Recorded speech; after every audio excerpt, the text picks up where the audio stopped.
Hello student, we are studying chapter number 13, that is magnetic effect of electric current of the class 10th, right? इस chapter में हम लोग बहुत कुछ पढ़ चुके हैं। हम लोगों ने पढ़ा क्या? We have studied that a current carrying conductor produces magnetic field when current is passed through it। ये किन्होंने बताया था? ऑर्स्टेड ने। उन्होंने हमें बता दिया क्या कि जब भी करंट पास करेगा किसी एक कंडक्टर से तो वो क्या करता है? मैग्नेटिक फील्ड प्रोड्यूस करता है। ठीक है, whenever a magnetic needle is placed near the current carrying conductor then it gets deflected. Magnetic needle deflect हो जाता है। ठीक है, लेकिन इसके बाद एक और साइंटिस्ट आए, फ्रेंच साइंटिस्ट, नाम था आंद्रे मेरी एम्पियर। उन्होंने क्या किया? उन्होंने अपने एक्सपेरिमेंट में he found that the magnetic field exerts force on a current carrying conductor. अब इसी एक्सपेरिमेंट को उन्होंने आगे बताया क्या कि मैग्नेटिक फील्ड में मैग्नेटिक फोर्स एक्सर्ट होता है किस पर? एक करंट कैरिंग कंडक्टर पर। ठीक है, यही आज का हमारा टॉपिक भी है क्या? Magnetic force on a current carrying conductor. अब करंट कैरिंग कंडक्टर पर मैग्नेटिक फोर्स कैसा होता है, क्यों होता है, कितना होता है, इसको हम लोग स्टडी करेंगे। तो पहले इसका मतलब समझिए। सपोज ये एक क्या है? मैग्नेट है। कौन सा मैग्नेट? Horseshoe magnet. ठीक है, नॉर्थ पोल साउथ पोल। हम लोग को पता है क्या कि मैग्नेटिक फील्ड होता है वो किधर? नॉर्थ से साउथ की ओर, नॉर्थ से साउथ की ओर, नॉर्थ से साउथ की ओर होता है।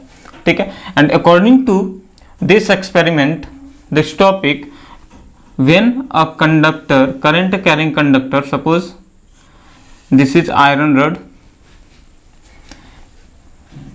ये क्या है? एक आयरन या कॉपर, कुछ भी करंट कैरिंग कंडक्टर समझ लो, इसमें से आई करंट फ्लो हो रहा है।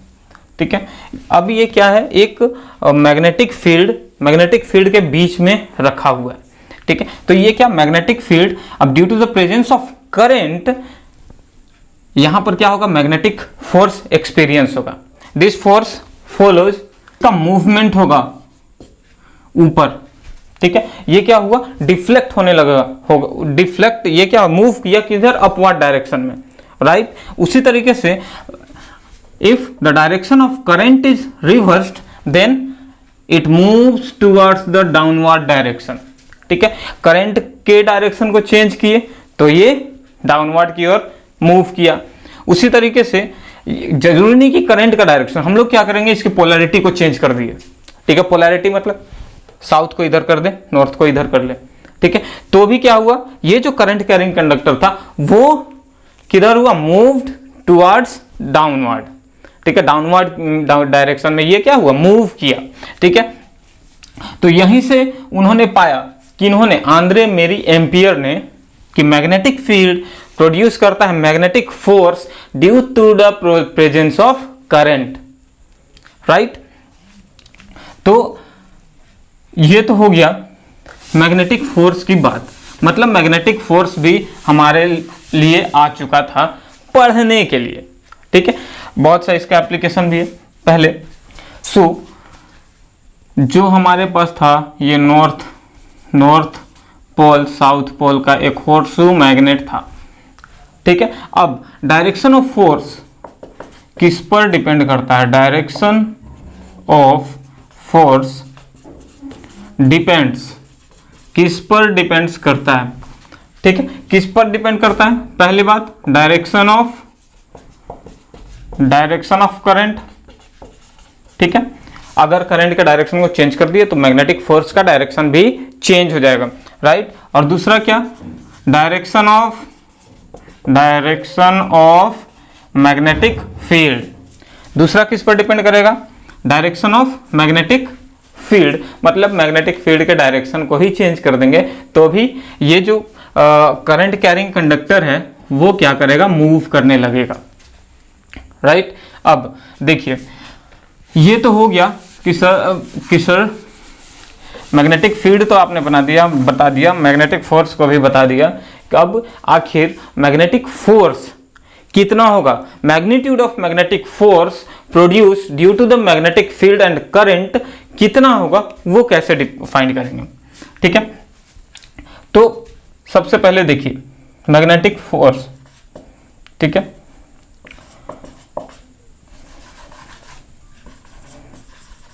Magnitude of magnetic force is, first क्या होगा, जब हम लोग करंट को इंक्रीज कर देंगे, ठीक है, करंट को इंक्रीज कर देंगे तो फोर्स उतना ही ज्यादा एक्सपीरियंस होगा, ठीक है। So force, magnitude of force क्या होगा, वो डायरेक्टली प्रोपोर्शनल होगा किससे, करंट, जितना ज्यादा करंट उतना ही ज्यादा मैग्नेटिक फोर्स, ठीक है। तो ये क्या होगा, is directly proportional to the current F is directly proportional to current I, ठीक है। दूसरा, मैग्नेटिक फील्ड जितना ज्यादा रहेगा उतना ही क्या होगा, मैग्नेटिक फोर्स भी एक्सपीरियंस होगा, ठीक है। जितना ज्यादा मैग्नेटिक फील्ड जितना ही ज्यादा फोर्स, मतलब यहाँ पर हैवी मैग्नेट लगा लो, ठीक है, मैग्नेट्स का पावर को या स्ट्रेंथ को इंक्रीज कर दो, तो ये क्या हुआ, ये भी directly proportional to the MF, मतलब मैग्नेटिक फील्ड, ठीक है। F हो गया डायरेक्टली प्रोपोर्शनल, मैग्नेटिक फील्ड को हम लोग B से डिनोट करते हैं, ठीक है। थर्ड वन, लेंथ, कंडक्टर का लेंथ को अगर हम लोग इंक्रीज कर देंगे, ठीक है, on increasing the length of the conductor magnetic force increases, ठीक है। तो ये भी हो गया same, directly proportional to the length of the conductor, ठीक है। F is directly proportional to length. एक और होता है, क्या होता है सर, ये मैग्नेटिक फील्ड है ना, मैग्नेटिक फील्ड, ठीक है। तो ये डायरेक्टली प्रोपोर्शनल होता है कौन, magnetic force, angle between the conductor and magnetic field, और कौन सा angle, that is sine angle, ठीक है, मतलब क्या, साइन थीटा, राइट। तो ये भी एक है रिलेशन मैग्नीट्यूड ऑफ फोर्स के लिए, क्या, directly proportional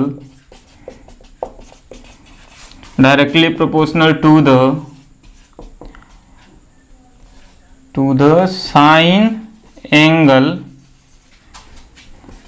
between conductor and magnetic field, ठीक है। मतलब क्या हुआ, force is directly proportional to the sine theta, right. तो ये चार रिलेशन हम लोगों ने पढ़ा, इसको अगर हम लोग कंबाइन कर देंगे, ठीक है, इसको अगर हम लोग कंबाइन कर देंगे तो सिंपल सा एक रिलेशन निकल कर आएगा, वो क्या, F is directly proportional to current, magnetic field and length of the conductor and sine angle between the conductor and the magnetic field, ठीक है। तो हमारे पास आया F equals to IBL sine theta, ठीक है। ये क्या हुआ, मैग्नीट्यूड ऑफ मैग्नेटिक फोर्स, ये हम लोगों के पास निकला। तो यहां से हम लोग का एक रिलेशन निकलता है, अगर हम लोग B की वैल्यू निकालें, B मतलब मैग्नेटिक फील्ड, तो B इज इक्वल टू क्या होगा, IL, ठीक है। ये मैग्नेटिक फील्ड, इसका यूनिट क्या होता है, टेस्ला, क्या होता है, टेस्ला, ठीक है। अब सोचिए कि 1 टेस्ला कब होगा, ठीक है। 1 टेस्ला कब, कैसे डिफाइन करेंगे, व्हेन ये फोर्स का वैल्यू हो जाए 1 न्यूटन, करंट हो 1 एम्पियर का, और लेंथ ऑफ द कंडक्टर क्या हो, 1 मीटर, ठीक है। Then the magnetic field is experienced, magnetic field produced will be 1 tesla. ठीक है, तो 1 टेस्ला को हम लोग कैसे डिफाइन करेंगे? So the magnitude of magnetic field is said to be 1 Tesla if a current carrying conductor of length 1 meter carrying a current of 1 ampere experiences a force of 1 Newton, then it is said to be have magnetic field 1 Tesla। ठीक है, अगर कोई conductor हो 1 metre का, उसमें से 1 ampere current pass कर रहा हो और वो 1 न्यूटन का फोर्स एक्सपीरियंस करे, तो मैग्नेटिक फील्ड कितना होगा? वो होगा 1 टेस्ला का। ठीक है, अच्छा यहां से एक और रिलेशन निकला ना किसका? मैग्नेटिक फील्ड बी का यूनिट कौन सा निकला? फोर्स का न्यूटन, करंट का एम्पियर और लेंथ का मीटर। ठीक है, मतलब इसका एक और यूनिट क्या हुआ? न्यूटन पर एम्पियर मीटर। इसी को हम लोग क्या कहते हैं? टेस्ला। ठीक है, तो चलो सर ये तो बता दिया आपने मैग्नीट्यूड ऑफ फोर्स के बारे में, मैग्नीट्यूड ऑफ मैग्नेटिक फील्ड के बारे में भी। लेकिन अब ये जो फोर्स एक्सपीरियंस हो रहा है उसका डायरेक्शन कैसे पता चलेगा? ठीक है, तो उसका डायरेक्शन पता करने के लिए भी एक बहुत ही आसान सा रूल का जन्म हुआ। ठीक है, एक नया रूल निकलकर सामने आया जिसको कि हम लोग पढ़ते क्या हैं? Fleming's left hand rule. ठीक है, इसका यूज क्यों करते हैं? To identify the direction of magnetic force. ठीक है, मैग्नेटिक फोर्स का डायरेक्शन पता करने के लिए स्टडी करते हैं। तो देखो क्या होता है इसमें, ये हो गया थंब, ये 4 फिंगर और ये मिडिल फिंगर किसका? लेफ्ट हैंड का। ये है थंब, ये है 4 फिंगर और ये है मिडिल फिंगर। ठीक है, करना क्या है देखो ध्यान से, ये जो थंब रिप्रेजेंट करेगा वो फोर्स का डायरेक्शन बताएगा, 4 फिंगर क्या करेगा? ये मैग्नेटिक फील्ड की ओर इंडिकेट करेगा और ये किधर? करंट। ठीक है, अच्छे से समझते हैं। ठीक है, सपोज ये एक नॉर्थ पोल का मैग्नेट है और ये मैग्नेट का साउथ पोल। ठीक है, मैग्नेटिक फील्ड किधर होगा? नॉर्थ से साउथ की ओर, नॉर्थ से साउथ की ओर, नॉर्थ से साउथ की ओर। इसके बीच में एक क्या है? करंट कैरिंग कंडक्टर है और आई करंट फ्लो हो रहा है नीचे से ऊपर की ओर। ठीक है, तो अब इसमें हम लोग को पता लगाना है क्या कि आखिर ये जो मैग्नेटिक फोर्स होगा उसका डायरेक्शन किधर? तो Fleming's left hand thumb rule क्या बताता है? इफ लेफ्ट हैंड ना, राइट हैंड नहीं, लेफ्ट हैंड यूज करना है। फ्लेमिंग लेफ्ट हैंड रूल क्या बताता है? If we stretch our left hands thumb, 4 finger and middle finger in such a way that they becomes mutually perpendicular to each other, then if 4 finger directed towards the magnetic field and current and middle finger represents the direction of current, then thumbs will gives the direction of force। ठीक है, क्या ये 4 finger magnetic field का direction, ये current को दिखाएगा, तो ये किससे क्या पता चलेगा? थंब से डायरेक्शन ऑफ मैग्नेटिक फोर्स का। चलो इसको करके देखते हैं। यहां पर ये क्या है? मैग्नेटिक फील्ड का डायरेक्शन किधर? नॉर्थ से साउथ की ओर। फील्ड कौन बताएगा? ये 4 फिंगर। ठीक है, ऐसे रख लो, कैसे रखे हो। और ये क्या? मिडिल फिंगर क्या बताएगा? ये वाला direction of current. Direction of current नहीं हो रहा है, अच्छा इसको ऐसे कर लो, नहीं ऐसे भी नहीं, अरेंज करो ऐसे। चलो अब ठीक है। तो ये देखो, ये क्या है, करंट का डायरेक्शन, ठीक है, मिडिल फिंगर करंट का डायरेक्शन, और ये four finger direction of magnetic field. तो ये जो थंब है वो रिप्रेजेंट करेगा किसको, मैग्नेटिक फोर्स किधर की ओर लगेगा, तो ये इस केस में किधर, अंदर की ओर लग रहा है, ठीक है। तो मैग्नेटिक फोर्स जो होगा इसमें, फोर्स लगेगा वो किधर, इनसाइड, ठीक है, अंदर की ओर, यानी कि ये पुश होगा कौन, ये करंट कैरिंग कंडक्टर जो कि प्लेस्ड है बिटवीन द मैग्नेट, ठीक है। अब सेकंड केस कर लेते हैं, चलो डायरेक्शन ऑफ करंट को ही क्या कर लें, रिवर्स कर लें, मतलब चेंज कर लेते हैं, नॉर्थ पोल हो गया, साउथ, ये करंट सॉरी मैग्नेटिक फील्ड का डायरेक्शन ये ऐसे है। अब करंट का डायरेक्शन को चेंज कर लो, अब किधर लगेगा मैग्नेटिक फोर्स, तो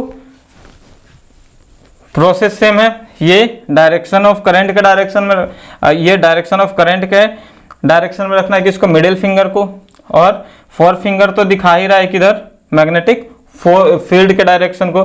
तो ये जो थंब है ये किसको बताएगा, मैग्नेटिक फोर्स, यानी कि इसमें से अंदर से बाहर की ओर क्या आएगा, मैग्नेटिक फोर्स का डायरेक्शन, मतलब ये जो करंट कैरिंग कंडक्टर है वो मूव किधर करेगा, इधर की ओर, ठीक है। तो यहां पर फोर्स होगा वो एक्सपीरियंस होगा किधर, आउटवर्ड में, ठीक है। चलो एक और कर लेते हैं sir, north pole south pole, ये करंट, ये करंट, ये करंट। अब करंट कैरिंग कंडक्टर को रख दिया हमने, करंट इधर से पास हो रहा है आई, अब फोर्स किधर लगेगा सर, ठीक है। तो प्रोसेस सेम है, यही करना है, थंब रूल का, सॉरी लेफ्ट हैंड रूल का यूज करना है। तो ये तो हो गया मैग्नेटिक फील्ड, ठीक है, मैग्नेटिक फील्ड के डायरेक्शन में फोर फिंगर। अब क्या करें, करंट को कैसे दिखाएं, करंट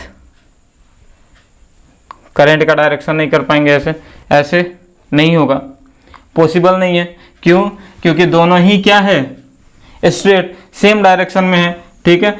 तो ये भी 180 डिग्री पर हो गया, यानी कि यहां पर जो होगा मूवमेंट ऑफ कंडक्टर पॉसिबल नहीं होगा, ठीक है। क्यों नहीं होगा, इसलिए पहले बताया क्या कि ये जो मैग्नीट्यूड ऑफ फोर्स होता है वो होता है आई बी एल साइन थीटा, ठीक है। अब देखो यहाँ पर आई बी एल, यहाँ पर साइन एंगल कितने का है between magnetic field and current carrying conductor के बीच, 180 डिग्री का, ठीक है। तो साइन 180 का वैल्यू कितना होता है, 0, यानी कि यहां पर 0 न्यूटन का फोर्स लगेगा, मतलब यहां पर कोई भी मूवमेंट ऑफ कंडक्टर नहीं हो पाएगा, ठीक है। इसका मतलब क्या हुआ कि तब भी मूव करेगा जब करंट कैरिंग कंडक्टर को या फिर डायरेक्शन ऑफ करंट को परपेंडिकुलर डायरेक्शन में रखना होगा, किसके, मैग्नेटिक फील्ड के डायरेक्शन में, ठीक है। तो